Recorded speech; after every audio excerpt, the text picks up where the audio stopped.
Welcome back, everyone. So, now we're finally at the point in the Christian Humanism course, because we're going to be going much deeper into relationships and love. Okay, so we're going to be going on the presupposition that all humans were made for relationships, or humans are relational, okay? Now, let's break down exactly how we get there. So, first and foremost, we need to have self-consciousness, alright? Now, self-consciousness can be best described as you are acutely aware of the world around you, you are aware of how the world affects you, and you are aware of how you can affect the world and the other things and people in it. Alright? Humans are the only people that have that. The animals don't have that, plants don't have that. Okay, so the word here, relationships, implies union, all right? Now, in a union, one person needs to be able to know the other person, and vice versa, okay? This double arrow is key in the union. It needs to be a reciprocation, all right? Now, we cannot know somebody else without self-consciousness. We cannot know how they are, how they behave, who they are, and we cannot know how to best interact with them without self-consciousness. Now that brings us to our next point. In this relationship, there's a drive towards goodness, which can only be achieved through knowing someone and loving them. Knowing and loving. Alright. So here comes the obvious thing. You cannot love something that you do not know. Alright? If I never tried ice cream before, I can't say that I love ice cream. Because I have no clue what I'm talking about. You know, what if ice cream is just toenails in pudding? I don't know. I've never tasted ice cream before. How would I know? You can't love something you don't know. The personalistic norm states that you can't use another person. Now let's be explicit in our definition of use here. You cannot look to someone else as purely how you achieve your ends, okay? You cannot use someone as labor. You cannot use someone for their money. You cannot use someone for their influence. You need to be able to search for your own goods, for your own ends, and for the good of the other person involved. Okay? Back to this idea of reciprocation. You must seek the good of both yourself and the other person. So, when you get to this stage, when you have good, when you're searching for good, and you wish for the good onto the other person, and they do the same back to you, that is when you are striving for what's called the common good. Alright? It's an intuitive word, you know? Common good. Common between two people. It's not my good, it's not your good, it's our common collective good. You know, communism was founded on that principle. Look how far that came. So all of this relationship, all of this interaction, it becomes a very slippery slope if we don't first establish this guy, the common good. Alright?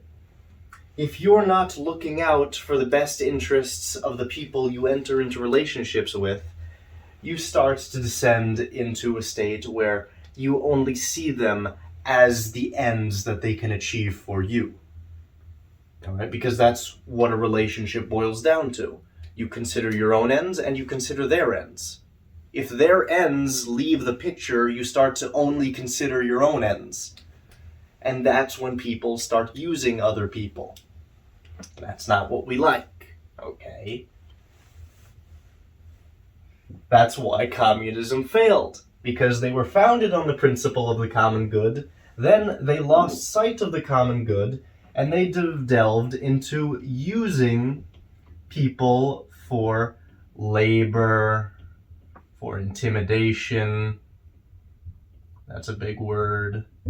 All of this business up here is foundationally based off of the original experiences. Now, the term original here means relating back to the original man and woman, Adam and Eve, okay? So the original experiences would be the experiences of Adam and Eve. Now, the main topics we want to look at here in the original experiences .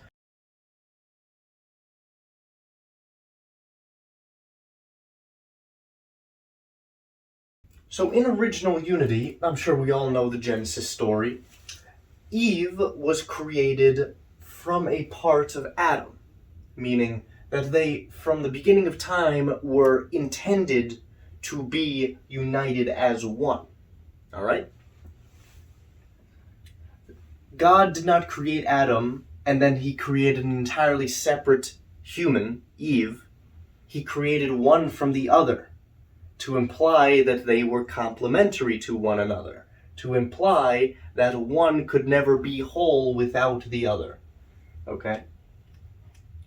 So, original unity gives us the idea of complementary. That man and woman complement one another. And then original solitude is the original sort of sonship that Adam felt to God. The original connection, the original relationship that he had built with God. Because in the beginning, there was no sin. There was no shame. There was only Adam and his connection to God. So here we have the involvement of God, the involvement of the divine in all of the relationships that we build. And then original nakedness. All right, we all know the story. Adam and Eve were not created with clothes on, and then they ate from the apple of the tree, they gained the forbidden knowledge, yada yada yada, they discovered that they were naked. You guys know the story. So original nakedness, in a sense, tells us that man and woman were never meant to lust for one another physically.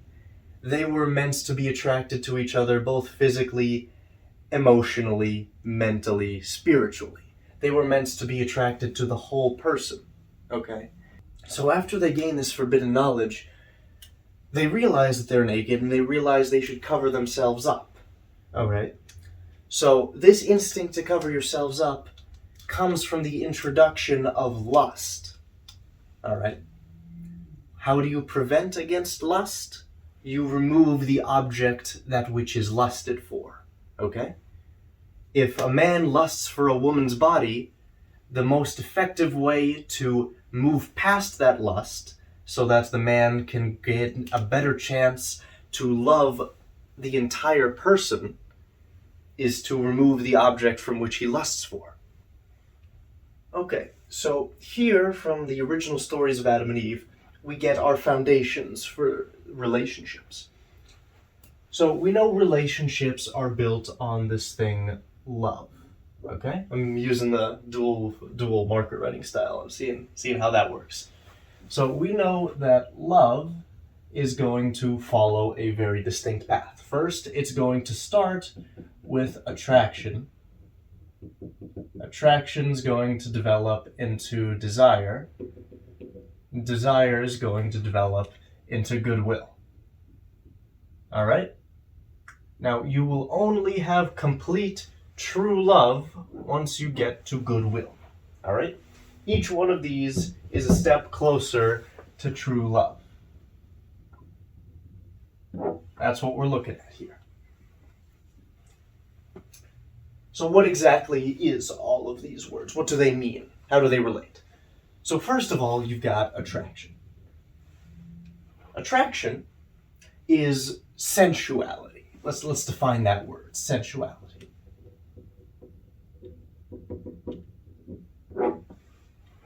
So sensuality is attraction to the material. Okay, it's attraction to the body. So this is different from lust in the sense that lust is attraction to the body as a means to an end. All right? Using the person, using the body of the person. Attraction is attraction to the body as a stepping stone towards true love. Now, it makes sense, This is how God made us. God made all men and women physically attracted to one another. Okay? Like, come on, when you get down to it, the vast majority of women are attractive. Like, it's difficult to find one that's not. I dropped my cap. I don't care. So attraction to the body gets you through the front door. Because otherwise, why would you ever talk to a woman? Right? Because we are going to come back to this idea that you can't love something that you don't know. All right? So attraction isn't love. Attraction is the way God programmed us to start to interact with a woman. All right? Now, I'm going to continue with this lesson from the perspective of a man, but you can understand that the same is also true in the reverse. Just make my life a bit easier.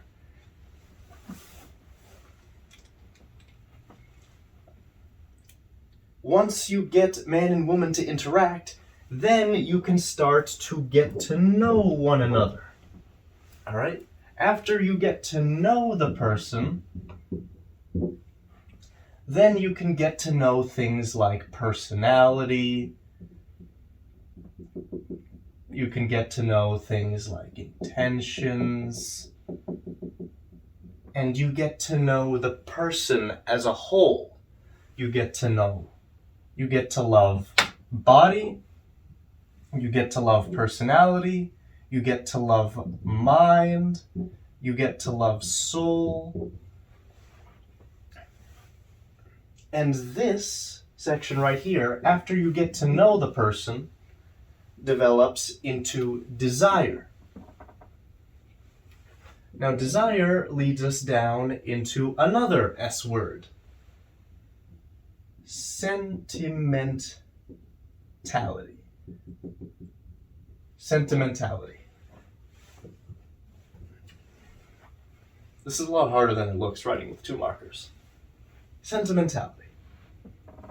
So what sentimentality is, it's also another type of attraction, except now it's attraction.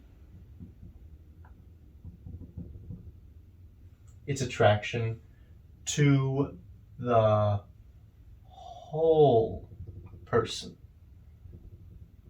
Meaning it's attraction to body, it's attraction to personality, it's attraction to mind, it's attraction to soul, it's attraction to the whole 9 yards. All right? But that's not true love yet. Sentimentality is partial love. All right? You're getting there, but you're not there yet. So we keep coming back to this same word, attraction. Attraction. Now, attraction, it was a very intentional word choice, because attraction is an emotion. What are emotions? They are uncontrolled responses to stimuli, all right? If you stub your toe, you're not going to be able to control yourself yelling out, ow, okay? If your heart gets broken by the girlfriend that you've loved for 3 years, you're going to feel a bit sad, okay? It's going to be difficult to not feel sad. If you get a great grade on a test, it's difficult to not feel happy. They are uncontrolled responses to stimuli, all right?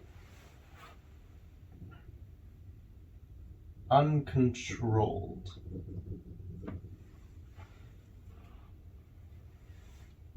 That's the big idea here. So after you get to know everything about them, you can feel this emotion, this uncontrolled I'm going to call it sense appetite,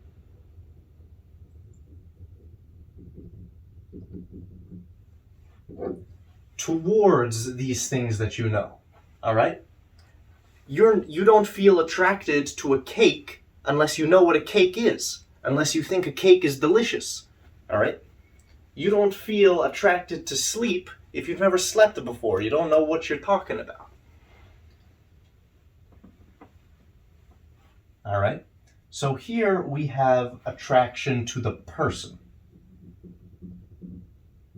But to have true love, we need to be able to freely choose to love. All right? Now here comes the difference between emotional love and true love. All right? Emotional love is purely these first two steps up here. Emotional love is just that. It's your sense appetites being attracted to stuff that you like. All right? True love comes when you introduce the free will. That's an important part right here. Because your free will does not control your emotions. Free will is you gaining knowledge about who this person is, gaining knowledge about marriage, gaining knowledge about starting a family, and then freely choosing that this is the person that you want to spend the rest of your life with. This is the person that complements you best. There you go. That's when you get to goodwill. When you introduce the will into the equation. Because remember, the human person is like a triangle. All right? You've got the emotion, you've got the knowledge or the intellect, and you've got the will. In order to have goodwill, these three guys need to meet in the middle to form a unified relationship with that person. At attraction, you've just got emotion. At desire, you've got knowledge plus emotion. And at goodwill, you've got all three of them working together. Okay, so after we've established goodwill, all right, we're now at true love. All right, what do you do with the person that you truly love? You marry them. We have marriage. Introduces us to the nuptial meaning of the body. All right, so nuptial means in relation to marriage. All right? Now, it is important to note that in marriage, the sole purpose of marriage is for children. All right? You are marrying the person that complements you best so that you can create a family, a loving family, that will be able to raise children in the most loving environment possible. I know we're going to use the word love a lot this video. All right? So the sole purpose is for children. Now, in the process of raising children, you have the mother and the father, and you have God. Okay? The mother and the father provide a body for the child. God provides the soul. All right? Now we take a step back a couple units to remember the process of ensoulment. We remember that vocab word? That's when the body and the soul unite to form a real being, a real living thing. That means that intercourse between the mother and the father is a divine action. It is directly connected to God. It is directly connected to ensoulment. Okay? The souls of the animal and plants are not divine. They are not given by God. We went over this before. The animal and plant souls are not divine because they are not spiritual, and they are not perpetuitous. They do not persist beyond death. They cannot be reunited with God in heaven. Now, for a moment here, I'd like to reintroduce this idea of original nakedness that we looked at earlier. All right? So, we touched that